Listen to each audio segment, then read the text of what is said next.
Hello everyone, this is Rose Vital and it's time to be fatally honest. Today we have my friend here, Alex, and we're gonna have a dialogue about poly relationships. Alex, let's introduce yourself.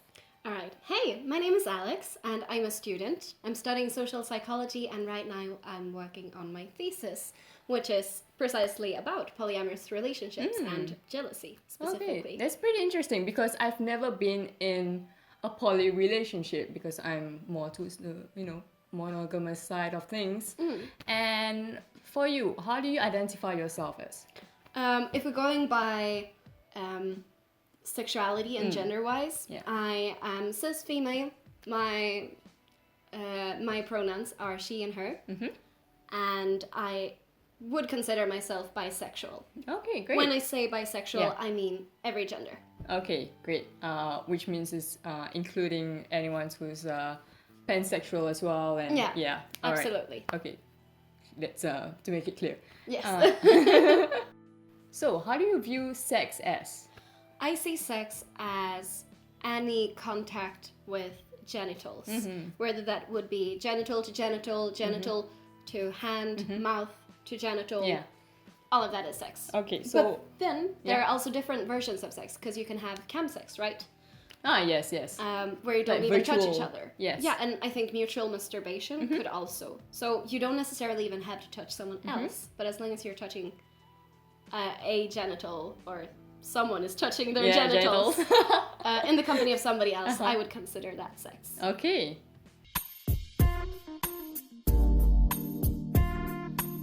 So, what is sex to you? Do you take it in a sacred form of being with another person, or do you believe that sex is for anyone and everyone as long as it's consensual? I think that sex, it depends on, because it can be different for everyone, of course. For me, it depends on the person. If I'm having sex with, like, I can have sex with my friends, and that'll just be either a fun thing to do, Yeah. or like, it can be like giving someone a favor. It can be like an erotic massage. For instance, one of my friends was really stressed out one time, and they hadn't masturbated in a really long time because they were living with other people. So it's difficult. So that friend came over to me and we had sex. But then when I have sex with my partner, that can be entirely different. Yeah. Then it can be really meaningful to me, and it can be a sign of intimacy and trust. And Yes, and affection as well. exactly. So That's it cool. depends on Yeah. from person to person. Yeah, since you talked about being in a sexual relationship with a person other than your partner, how do Yes. you put up the boundaries around that sort of relationship? Oh, I speak about all of this with my partner. We every time I'm going to meet someone and I think something is gonna happen. Yeah, Then sexual tension there. sexual tension. I will either call my partner or ask them beforehand, Okay. and I will ask like, okay, so where can I put my hands? Can Yeah. I touch boobs? Can I touch a butt? Yeah. Can I kiss them? Where can I kiss them? So we just express all of those boundaries, and we do it differently for every person. Okay, that's really cool and interesting because to be able to freely talk about it with your partner shows a sense of trust. Yes. Yeah, and like agreement and understanding. Like for example, if you don't want a person to kiss another person because you feel that perhaps as your partner, the person would feel that it's a very intimate thing for them. Exactly. So they wouldn't want you to do it with another person. Yeah, that is amazing. Yeah, I believe that, everyone's gonna have feelings. So I can be attracted to other people, I can have impulses to do things, but what matters is what I do with those feelings. And I think that the best thing we can do is to just be honest about them. That's how I know that my partner is truly consenting to being with me, because I'm truly showing myself and all of my impulses and all of my thoughts and feelings. Yeah. See, actually, I don't usually ask, can I do this? I usually ask, how would it make you feel if I did this? Yeah. Because honestly, I'm free to do as I wish, and so is my partner. But if my partner says, I would be very hurt if you kissed this person, so then I have to make the decision of which is most worth. to kiss this person or to not hurt my partner. Usually it ends up with me prioritizing my partner's feelings. Yeah, because you feel that you don't want to hurt the person who has been with you and accepted you for a very long while. Yeah, exactly. Yeah. Like I'm very committed to my partner, which is amazing, because a lot of people, when they talk about polyamorous relationship, they think about a guy having a harem. Yeah, exactly. Yeah, you know, like and it's polygamy. Exactly.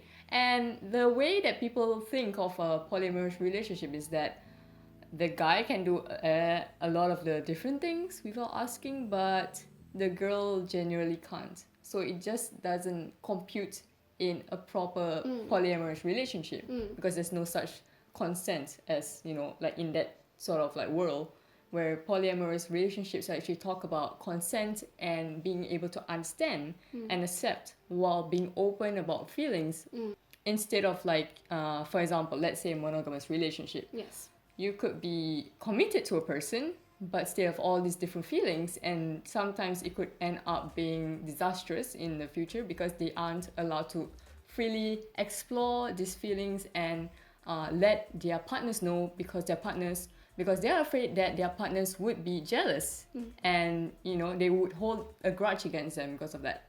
So this sort of situation that you have with a partner is pretty amazing. And you know, the fact that and the fact that such a thing exists and, you know, is freely expressed is, I think it's pretty cool that you're in such a situation. Thank you so much. Yeah. We've worked hard to get there. It requires a lot of hard work and trust and kind of working on acceptance.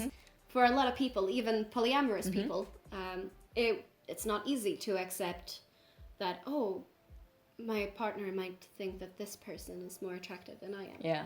That's a very harsh thing, but we have to just accept that everyone is going to be good at different things, and I'm not going to be able to please all of my partner's needs. And my partner is probably going to find someone else who finds Warhammer 40k more interesting than I do, for example. Oh, what a thing to, yes. You know? No, I'm fine with just painting. Okay, so since we've been talking about polyamorous relationships and also relationships in relation to other people outside of your partner, right?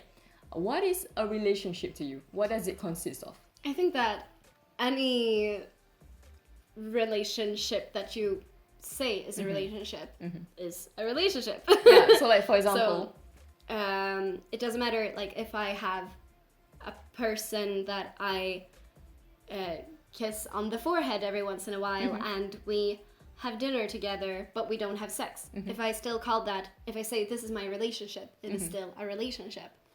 Yeah, it's basically, okay, a relationship to you, then it means that anything that is a connection to you. Yes. Yeah. Anything that is a connection and mutually agreed on. Ah, yes, yeah. I mean, to me, my relationship is having someone who feels like my home. I really like living with my partner. And it's like a feeling of being secure and being allowed to be entirely vulnerable. Yeah. The romantic attraction is absolutely a need, and also the sexual attraction. It's not for everyone. There are a lot of asexual people who don't need to have sex at all in order to feel that, like, connection, the vibe. Exactly. Yeah, of being like together, intimate. Yeah, they don't really need the sexual part of it, so it's totally fine. Exactly. Yeah. While I am allosexual, which is the opposite of asexual. So I'll just stop the interview right there because there's a lot to cover. If you have any comments regarding polyamory, you want to talk about it, you want to let other people know about your experience in polyamorous relationships, whether or not one should consider going into polyamorous relationship, why not you wouldn't want to be in a polyamorous relationship, do let me know and let us know in the comments below, and we'll be covering all of that in the second part of the interview, which will be just right here. You can click on it to go to the second part. If you like my content in this video, do like this video, subscribe to the channel, and of course ding for notifications. This has been amazing. Thank you for watching.